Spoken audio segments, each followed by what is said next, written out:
আচ্ছা, এই ফর্মের একদম শুরুতে দেখুন পরিবারের প্রধানের নাম লিখতে হবে। যদিও এই ফর্মটা মহিলাদের জন্য 25 থেকে 60 বছরের, কিন্তু আপনার বাড়ির যে প্রধান রয়েছে তার নামটা এখানে লিখতে হবে।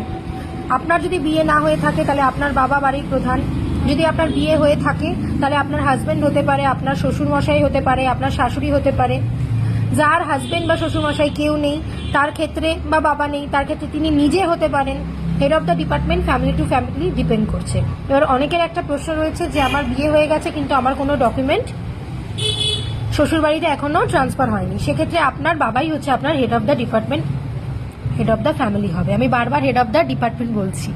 এরপরে আধার কার্ড দেখে নামটা ঠিকভাবে লিখবেন, তারপর তার জন্ম তারিখ, অবশ্যই যে হেড অফ দ্য ফ্যামিলি তার জন্ম তারিখ তার আধার কার্ড দেখে, তার লিঙ্গটা লিখবেন, তারপর তার আধার নাম্বার লিখবেন। আপনার যদি ডিজিটাল রেশন কার্ড থাকে তার নাম্বারটা লিখবেন, যদি কনফিউশন থাকে লিখবেন না, ফাঁকা রাখবেন। রেশন দোকানে অথবা মিউনিসিপ্যালিটির কারোর কাছে জিজ্ঞাসা করবেন। পরিবারের সদস্য সংখ্যা লিখবেন, ঠিকানা লিখবেন, যেটা আপনার পার্মানেন্ট অ্যাড্রেস বা যেটার অ্যাড্রেস প্রুফ আপনি দিতে পারবেন সেই ঠিকানা। যোগাযোগ নাম্বার, আবার বলছি এই যোগাযোগ নাম্বারটা কিন্তু যিনি অ্যাপ্লিকেশন জমা দিচ্ছেন যেই মহিলা তার নয়, তার বাড়ির যে প্রধান রয়েছে তার আধার কার্ডের সঙ্গে যে মোবাইল নাম্বারটা আছে সেটি। এবার এখানে যদি তিনি নিজেই হেড অফ দ্য ফ্যামিলি হয় তাহলে তার নাম্বার। এটা ফ্যামিলি টু ফ্যামিলি ডিপেন্ড করছে। এইভাবে আস্তে আস্তে ধীরে ধীরে ফর্মটা যদি দেখেন তাহলে খুব সহজেই ফিল আপ করতে পারবেন।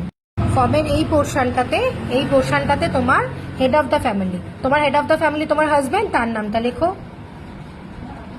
হ্যাঁ, তোমার নাম লিখবে। সদস্য 1 এর জায়গায় তোমার নাম, তারপর দাঁড়াও তোমার আধার কার্ড বা তোমার ভোটার কার্ড অনুযায়ী এখানে জন্ম তারিখ যা দেওয়া আছে সেটা, তোমার লিঙ্গ ফিমেল সেটা লিখবে, মানে স্ত্রী লিখবে যেহেতু বাংলায় লিখছো। পরিবারের প্রধানের সঙ্গে সম্পর্ক তোমার কে হয়, তুমি তার স্ত্রী হও, তাহলে এখানে সম্পর্ক হিসেবে স্ত্রী লিখবে।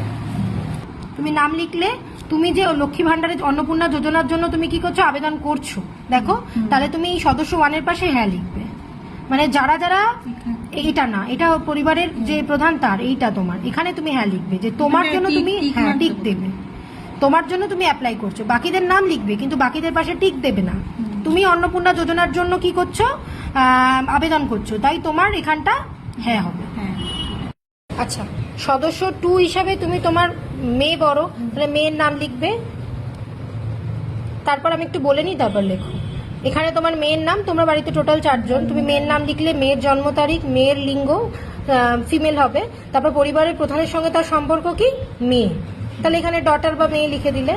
এখানে 3 নম্বর সদস্য হচ্ছে তোমার ছেলে, ছেলের নাম, ছেলের তারিখ, তার লিঙ্গ, তার সঙ্গে সম্পর্ক কি ছেলে, এবং তার আধার নম্বর এখানে দিয়ে দেবে।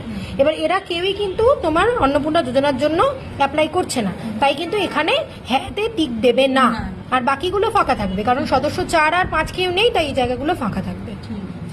এই জায়গাটায় আসি, এই জায়গাটায় দেখুন 10 নম্বরে লেখা আছে যে পরিবারের প্রধান এবং পরিবারের সকল প্রাপ্তবয়স্ক সদস্যের ব্যাংক অ্যাকাউন্ট। প্রথমে HOF মানে হেড অফ দ্য ফ্যামিলি, মানে তোমার হাজবেন্ড, তার ব্যাংকের নাম লিখবে, ব্যাংকের অ্যাকাউন্ট নাম্বার লিখবে, IFSC কোড দেবে।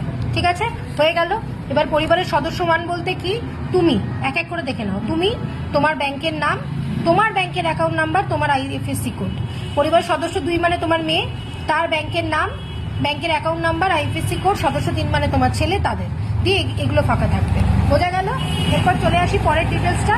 এখানে দেখো, এখানে কি বলেছে যে তোমাদের যে হেড অফ দ্য মানে ফ্যামিলি আছে তার এপিক নম্বর, মানে এপিক নম্বর মানে কি, ভোটার কার্ড, ভোটার কার্ডে যে ওপরে যে নাম্বারটা থাকে, ভোটার কার্ডের ওপরে যে নাম্বারটা থাকে সেই নাম্বারটা লিখে দেবে।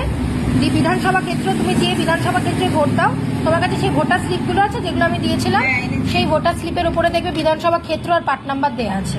ঠিক আছে, এখানে বিধানসভা ক্ষেত্র তোমার যেটা সেটা লিখবে, তার পার্ট নাম্বারটা লিখবে। ঠিক আছে, তোমার প্রত্যেকের সদস্য 1 মানে তুমি, তোমার এপিক নাম্বার, তো সবার বিধানসভা ক্ষেত্র আর এপিক নাম্বার একই হবে। তোমার ছেলের এখনো ভোটার কার্ড হয়নি, লেখার দরকার নেই, এই দুটো তোমার ফাঁকা থাকবে। ঠিক আছে, তোমার এই দুটো ফিল আপ হবে, যাদের যেটা নেই সেটা করতে হবে না, তোমার এই দুটো ফিল আপ হবে, আর এই বিধানসভা ক্ষেত্র আর এই অংশের নামটা হবে। বিধানসভা ক্ষেত্র আর অংশের নামটা তুমি ভোটার স্লিপ থেকেও পেতে পারো বা তোমার পুরনো SIR এর ফর্ম থেকেও পেতে পারো। হচ্ছে গিয়ে ইউআর মানে যারা জেনারেল ক্যাটাগরি, যাদের কোনো কাস্ট সার্টিফিকেট নেই তারা এটাতে টিক দেবে। যারা ইউআর ইডাব্লিউএস আর্থিকভাবে দুর্বল তাদের এই ক্যাটাগরি। যদি তোমার এসসি সার্টিফিকেট থাকে তোমাদের পরিবারে তাহলে এটাই দাগ দেবে, এসটি থাকলে এটাই দাগ দেবে, ওবিসি হলে এটা, আর যদি অন্য কোনো ঝুঁকিপূর্ণ গোষ্ঠী হয় এটা। এটা কেউই হয়তো আমাদের এখানে হবে না, নয় জেনারেল হবে বা এই দুটোর মধ্যে হবে। তোমার কি হবে? জেনারেল তো, তাহলে জেনারেল হলে এটাতে ইউআরটাতে ডাক দেবে, এই যে এইভাবে টিক দিয়ে দেবে। এরপরে চলে আসি রেশন কার্ড। রেশন কার্ডে তুমি তোমার ডিজিটাল রেশন কার্ড হ্যাঁ থাকলে হ্যাঁ লিখবে, না থাকলে না লিখবে। এইগুলোকে ডিজিটাল রেশন কার্ড বলে তো নাকি, তাও জানি না। ডিজিটাল রেশন কার্ড এটাকেই বলে, এটা থেকেই পরিবারের সবাই নেয়। তুমি এই রেশন কার্ডের ওপরে এখানে লেখাও থাকে যে কি ধরনের রেশন কার্ড, কি ধরনের রেশন কার্ড দেখো এখানে দেয়া আছে। এই যে SPHH দেখো এখানে অনেকগুলো টাইপ আছে, রেশন কার্ডের ওপরে লেখা থাকে তোমার এটা SPHH, তুমি SPHH এরটাতেই টিক দিয়ে দেবে, ঠিক আছে। এরপরে পরিবার থেকে তুমি নিয়মিত নাও রেশন, তুমি হ্যাঁ লিখবে। তোমার বাড়ি তোমার নামে, তোমার 3টে ঘর আছে নেই, তুমি না লিখে দেবে। যার আছে 3টে ঘর তারা কি করবে, তারা হচ্ছে হ্যাঁ লিখবে। তোমার পারিবারিক কোনো জমি নেই বললে, যে তোমাদের শ্বশুর শাশুড়ির নামে আছে এখনো পর্যন্ত কিছুই ভাগ হয়নি, তাহলে তোমার না। জমির পরিমাণ তুমি পারিবারিক জমি তো আছে, তাহলে সেটা তুমি হ্যাঁ লিখলে, আর ওই ভাগ যেটা হয়েছে তার একটা পরিমাণটা তুমি এখানে লিখে দিলে। এখানে লিখে দাও না। না আমি তো জানি না তোমার কতটা জমি আছে, আমি কি করে 3 ভাগের 1 ভাগ। না ওরকম লিখলে হবে না, যতটা টোটাল জমি আছে টোটাল জমি দেখা 3 ভাগ থেকে 4.5 কাটা না কি বলে, ওই ট্যাক্সের রসিদ আছে, ওই নাম্বারটা দিলে। এই ট্যাক্সের রসিদ আছে না, ওটা দেওয়ার দরকার নেই, ওটা তো তুমি একা দাও না, ওটা তুমি তোমার কিছু দেবে না, ঠিক আছে।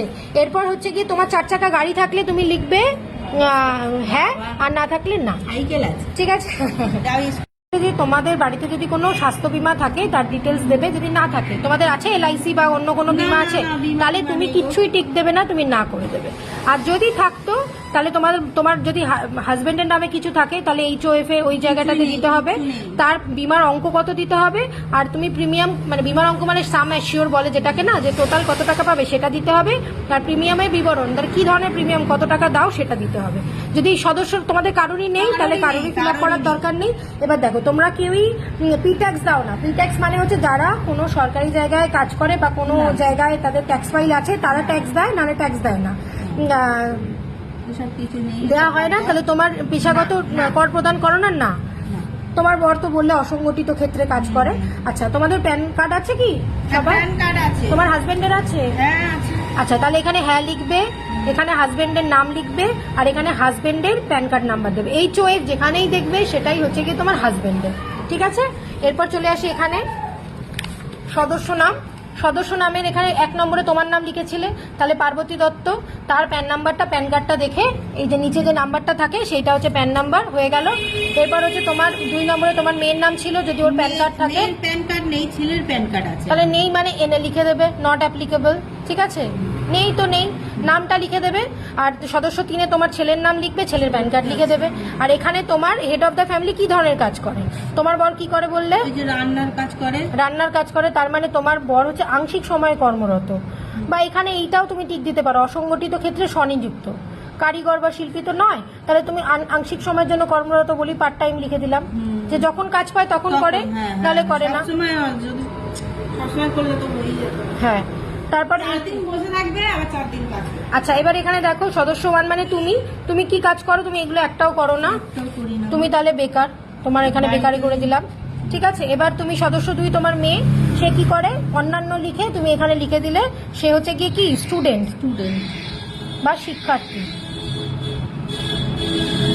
তোমার ছেলেও তাই, সদস্য সংখ্যা 3, সেও তো অন্যান্যর মধ্যেই পড়ে, সে তো বেকার বলা যায় না, সে তো পড়াশোনা করে, সেখানেও এটা শিক্ষার্থী লিখে দিলে। সদস্য আর তো সরি এখানটা হবে, এই জায়গাটা নয়, ঠিক আছে। এরপর চলে আসি হচ্ছে গিয়ে কতজন শিক্ষিত কতজন অশিক্ষিত। তোমার বর কতজন, তোমরা 4 জনের মধ্যে কতজন পড়াশোনা জানো, কতজন জানো না?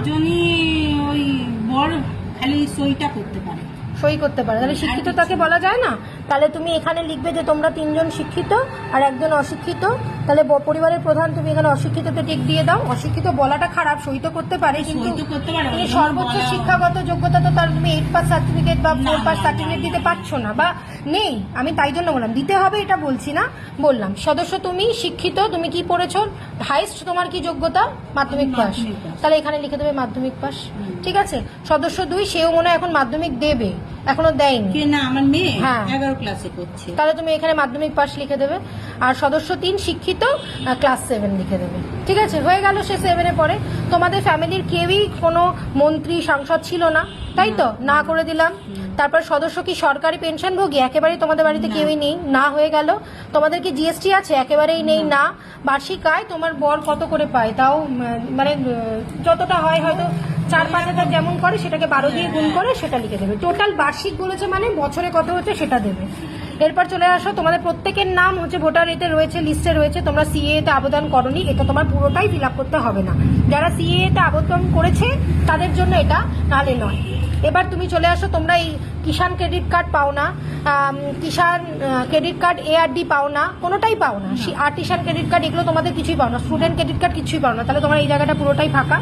যাদের নাম এখন ট্রাইব্যুনালে আছে, মানে যারা 2026-এ নাম বাদ দিয়েছিল, যারা কি করেছে যে ট্রাইব্যুনালে অ্যাপিল করেছে, তারা তাদের ডিটেলসটা এখানে দেবে। যাদের প্রযোজ্য আছে তারা করবে, যাদের নেই তারা করবে না। তোমাদের সবার নাম আছে তো? সবার আছে। তাহলে তোমাদের এখানে ফিল আপ হবে না, এটাতেও চলে গেলে।